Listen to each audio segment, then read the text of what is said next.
역대상 18장, 19장, 20장 쭉 보면 연이은 다윗의 승전들이 나오고 있어요. 연전연승을 거두며 팔레스타인의 주변 모든 국가와 부족들을 병합하고 지배하는 왕이 됩니다. 그로 인해 다윗의 명성은 온 천하에 드높아졌고 그런 높은 지위를 얻게 되었으며 한없는 영광을 누리게 되면서 하나님만 바라보던 다윗의 마음속에 점점 땅에 대한 욕심과 사람들을 지배하고 싶어하는 마음이 생기게 됩니다. 하루는 다윗의 군대가 암몬의 군대를 격파하고 수도인 랍바를 함락한 다음에 그곳에 있던 암몬의 왕을 사로잡아서 다윗 왕에게로 끌고 왔습니다. 역대상 20장 22절을 보면 다윗이 그 암몬 왕의 머리에 쓰여 있던 반짝반짝 빛나는 보석이 박혀 있는 왕관을 빼앗아서 중량을 달아보니 금 1달란트 양이었습니다. 다른 때 같으면 전리품으로 보관하게 하던가 하나님의 성전을 짓는데 사용하도록 지시했을 텐데 그날따라 이상하게 다윗이 그 왕관을 자기 머리에 쓰는 것이었습니다.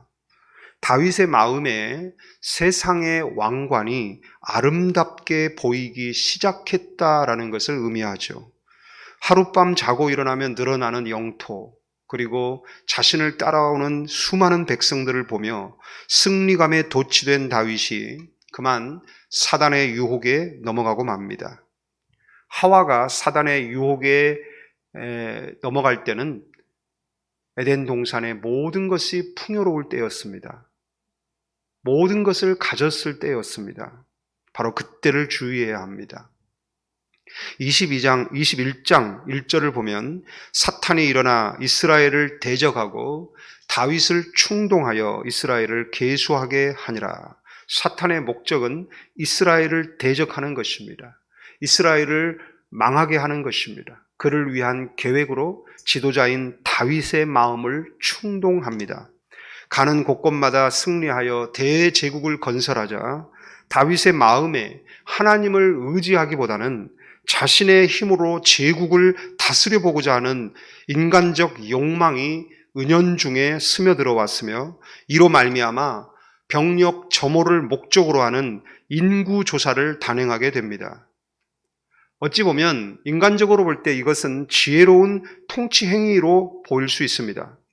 확장된 영토를 효과적으로 관리하기 위해 군사 조직의 개편이 필요하고 새롭게 합병된 주변 족속들이 어느 날 반란을 일으킬지 모르기 때문에 그런 만일의 사태를 대비하기 위한 유비무환이 될 수 있기 때문이죠.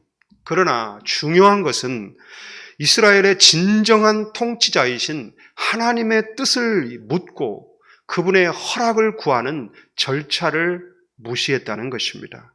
사람이 자기 마음으로 길을 계획할지라도 그 걸음을 인도하시는 이는 여호와이시기 때문에 하나님의 의중을 살피는 것이 가장 중요한 일이고 소중한 일입니다. 그런데 다윗은 교만했습니다. 사탄의 충동에 사로잡힌 나머지 그는 성급했고 완고했으며 그 일을 속히 이루기를 원해서 밀어붙이고 있습니다. 오죽했으면 냉혹한 성품의 소유자이며 영성도 한없이 부족한 사람이었던 요압 장군조차도 다윗을 말리겠습니까? 다윗에게서 이제까지 하나님 앞에서의 신실한 행동과 다른 모습을 보았습니다. 다윗의 새로운 정책이 하나님과 백성에게 큰 죄악이 될 것을 직시하고 다윗의 안녕을 기원하는 일념으로 감히 왕에게 직언을 하며 말렸습니다. 그러나 사단에게 충동된 상태인 다윗은 요압의 그런 직언에 신경질적인 반응을 보이며 자신의 뜻을 관철시키며 강압적인 명령으로 밀어붙입니다.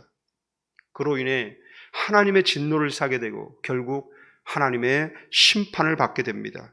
21장 7절을 보면 하나님이 이 일을 악하게 여기사 이스라엘을 치심해라고 되어 있죠. 여러분, 이 일은 어떤 일일까요? 인구조사를 한 그 일입니까? 아닙니다. 인구조사를 한 것 자체가 하나님 앞에 악한 일은 아니었습니다. 민수기 1장 1절로 3절을 보면 하나님께서 인구 조사를 지시하고 있습니다. 즉 인구를 조사하는 방법은 하나님의 통치 행위인 것입니다. 그 행위가 악한 것이 아니에요.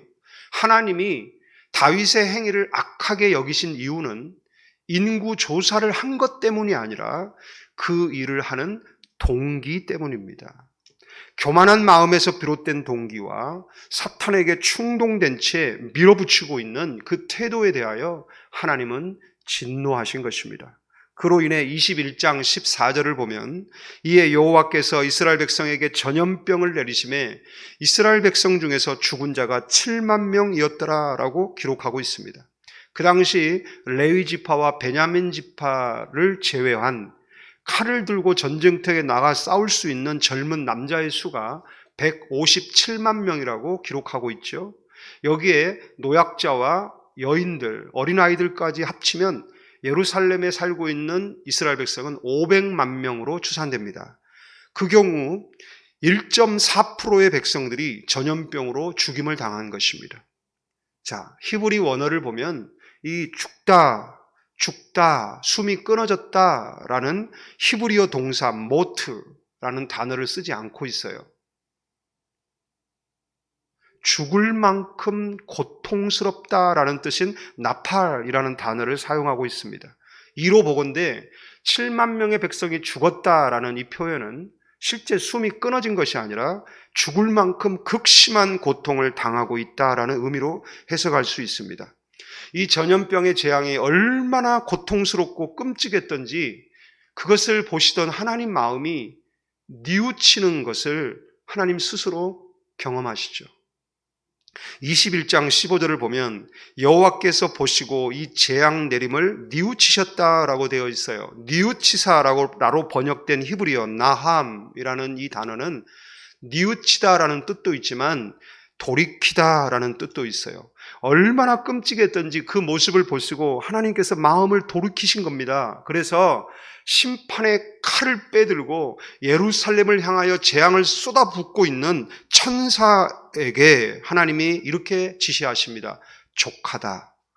이제는 너의 손을 거두라.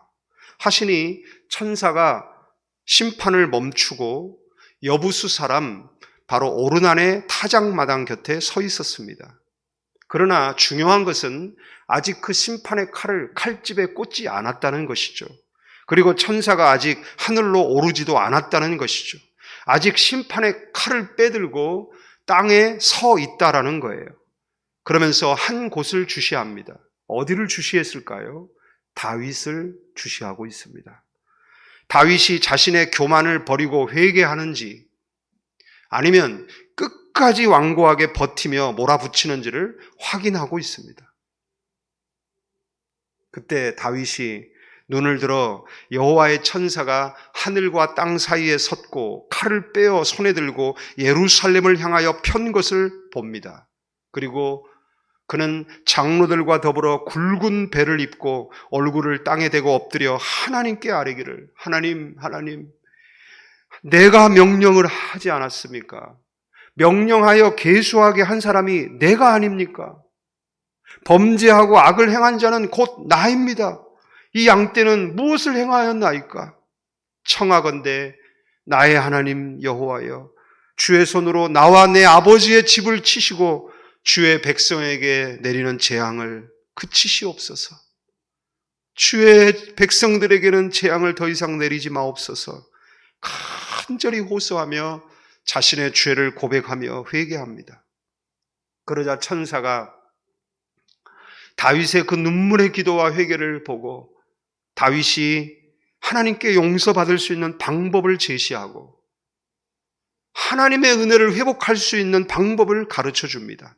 올라가 여부수 사람 오르난의 타작마당에서 여호와를 위하여 제단을 쌓으라.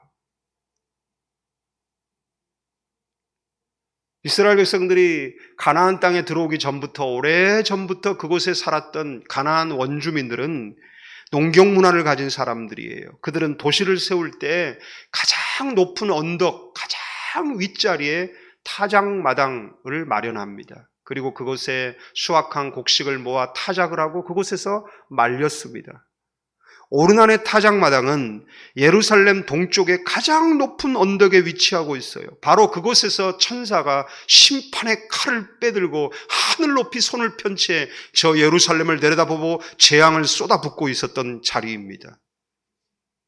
다윗은 그곳으로 올라가 타작마당의 주인인 오르난에게 그 터 값으로 금 600세겔을 지불하고 그 땅을 구입을 합니다. 구별을 합니다. 성결하게 합니다.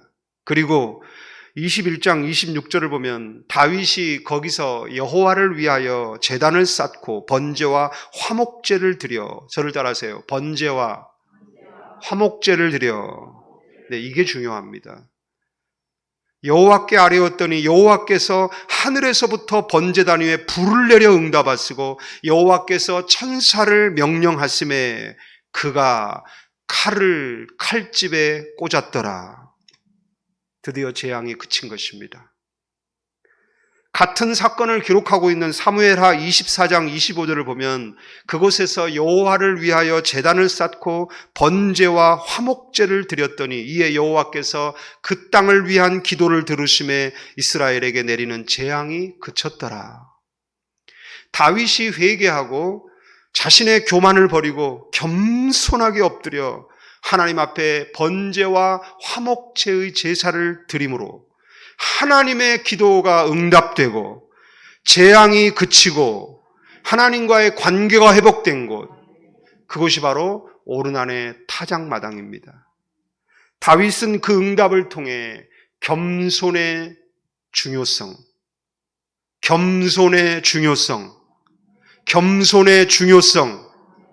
그 중요성을 뼛속 깊이 깨닫게 됩니다.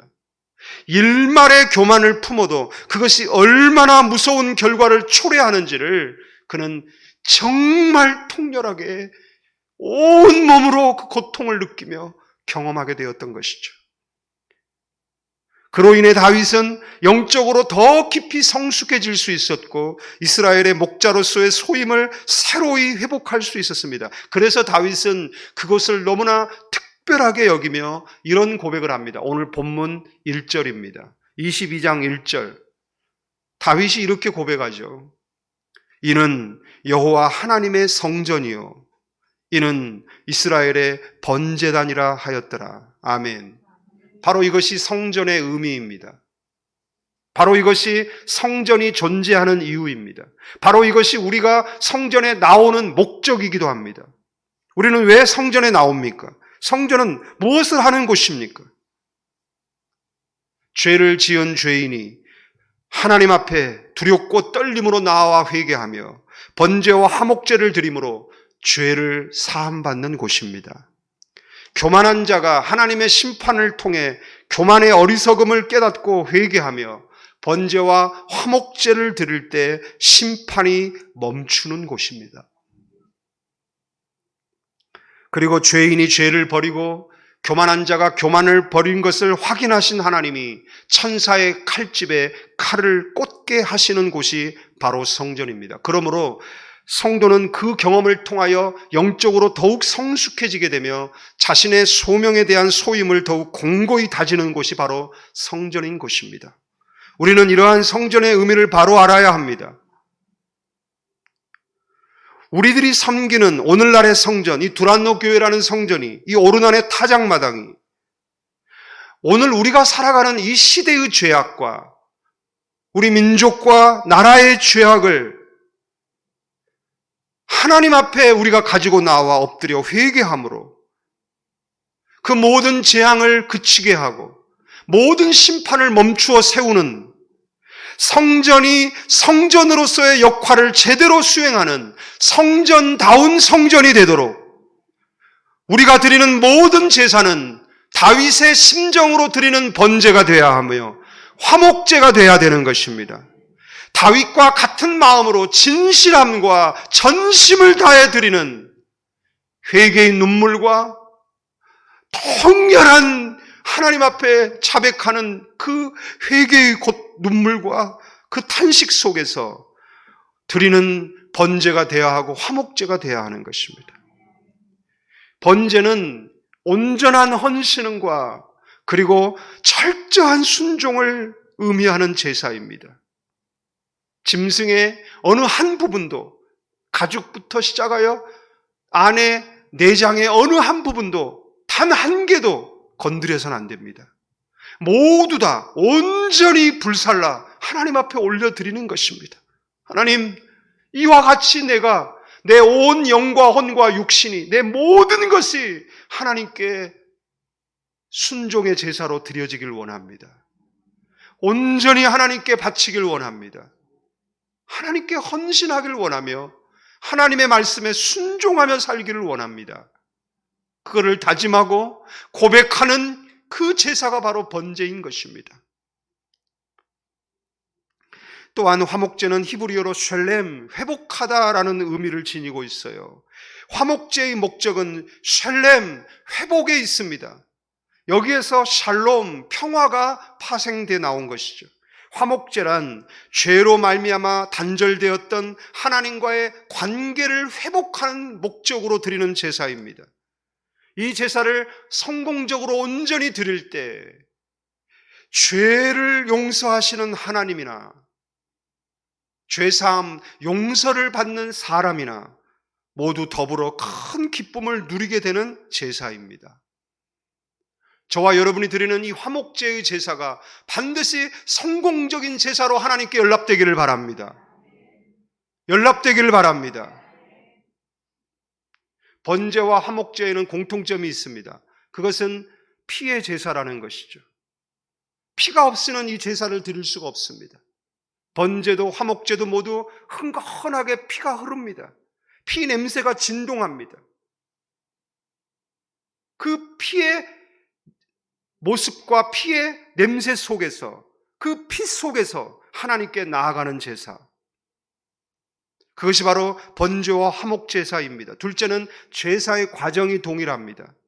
헌제자가 반드시 흠없는 제물을 가지고 와야 하며 그 제물의 머리 위에 자신의 손을 얹어 안수함으로 자신의 죄를 제물에게로 전가시킵니다.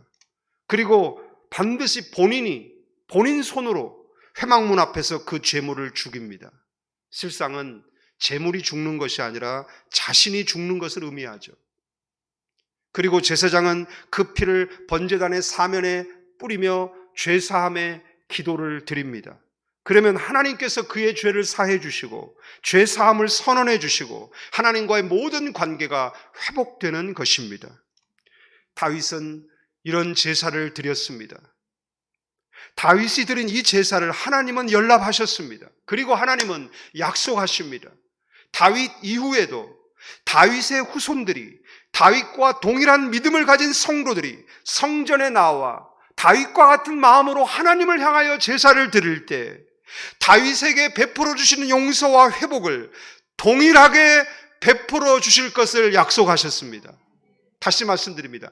다윗에게 베풀어 주신 용서와 회복을 동일하게 베풀어 주실 것을 약속하셨습니다. 아멘. 훗날 솔로몬이 성전을 지어 봉헌할 때 하나님이 솔로몬에게 밤중에 찾아오셔서 말씀을 하십니다.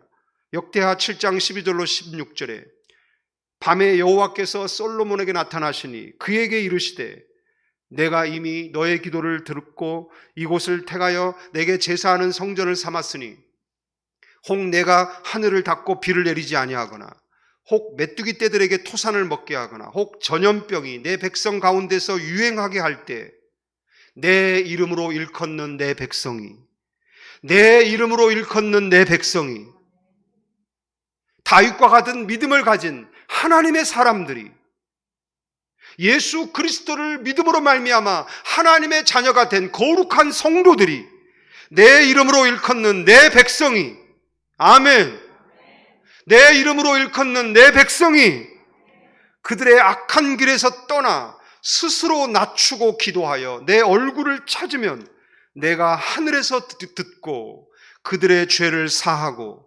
그들의 땅을 고칠지라. 이제 이곳에서 하는 기도에 내가 눈을 들고 귀를 기울이리니 이는 내가 이미 이 성전을 택하고 거룩하게 하여 내 이름을 여기에 영원히 있게 하였음이라. 내 눈과 내 마음이 항상 여기에 있으리라. 성전이 왜 세워졌나요? 성전에서 드리는 번제와 화목제의 목적이 무엇입니까? 우리가 드리는 예배의 목적이 무엇입니까? 그것은 바로 자신의 죄로 인한, 지도자의 죄로 인한, 목회자의 죄, 장로들의 죄로 인한, 지도자들의 죄로 인한 하나님의 진노와 심판의 칼을 다시 칼집에 꽂게 하기 위해서 하나님이 천사들을 통해 그 칼집에 꽂혀있던 칼을 빼어드신 이유가 바로 나의 죄, 지도자인 나의 죄, 내 마음에 덕지덕지 붙어있는 이 교만, 위선, 완고함, 이 죄 때문임을 깨닫고 두려움과 떨림으로 그 모든 죄와 교만을 뜯어내어 불태워버려야 되는 것입니다. 그렇기에 오늘날도 성전에서 드리는 우리의 예배에는 이렇게 죄에 대한 정직한 회개가 있어야 돼요. 정직한 회개가 있어야 돼요. 나의 영향력 아래 있는 내 자녀들, 내 가정, 나의 회사, 나의 이웃들에게 내가 행한 나의 범죄 행위, 교만했고 위선적이었고 완고했고 거칠었고 하나님의 영광을 가리웠던 모든 행동들, 주님은 분명히 하나님을 사랑하고 내 이웃을 내 몸처럼 사랑하라고 하셨는데 사랑은 하나도 보여주지 않고 맨날 이익만을 추구하고 계산에 밟고 꾀와 수단 방법 안 가리는 수단 방법으로 사람들을 지배하려고 움직이려고 했던 돈의 힘, 권력의 힘, 세력의 힘으로 내 뜻을 이루고자 했던 그런 모든 하나님 앞에서의 교만을 회개해야 합니다. 우리가 오늘날 성전에서 드리는 우리의 예배에는 이러한 우리의 죄에 대한 정직한 회개가 있어야 하며 통렬한 회개가 있어야 하며 나의 죄를 위한 대속 제물이 되신 예수 그리스도께 나의 죄가 전가되는 영적 상속이 있어야 하며 예수 그리스도의 십자가의 죽음 속에 나의 죄와 교만이 함께 죽는 죽음의 경험이 있어야 하며 예수 그리스도의 피가 나의 온 몸과 마음과 영혼에 뿌려지는 피뿌림의 역사가 있어야 하며 하나님의 제단 앞에 그 피가 뿌려짐으로 하나님으로부터 나의 죄가 사해졌다는 칭의의 선언이 있어야 하며 그렇게 죄사함을 받은 것으로 인해 감격하고 감동해서 엎드려 경배하고 찬양하는 희열과 환희가 있어야 합니다. 다윗은 자신의 죄를 보았고 자신의 죄로 인하여 일어난 끔찍한 심판의 결과를 보았습니다.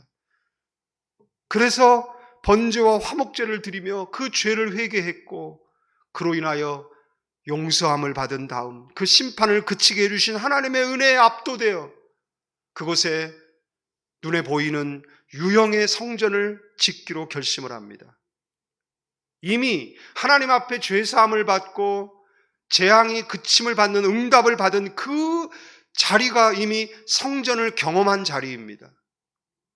믿으시면 아멘. 무형의 성전을 그는 이미 경험했습니다. 하나님의 압도하는 영광, 쉐카이나 그 영광을 그는 경험한 것입니다. 이미 그곳은 다윗에게 성전입니다. 하나님의 임재 속에 거하는 그 자리. 그러나 다윗은 그 하나님의 은혜를 경험하고 나서는 그 용서와 회복을 경험하고 나서는 너무너무 감격스러워서 이 오르난의 타작마당을 영원히 성별하기를 원했습니다. 자신뿐만이 아니라 모든 백성, 만 백성, 그리고 만민이 모두 이 하나님을 경험하기를 원하며 그곳에 눈에 보이는 유형의 성전을 짓기를 원했던 것이죠. 성전은 이렇게 건축이 시작돼야 합니다.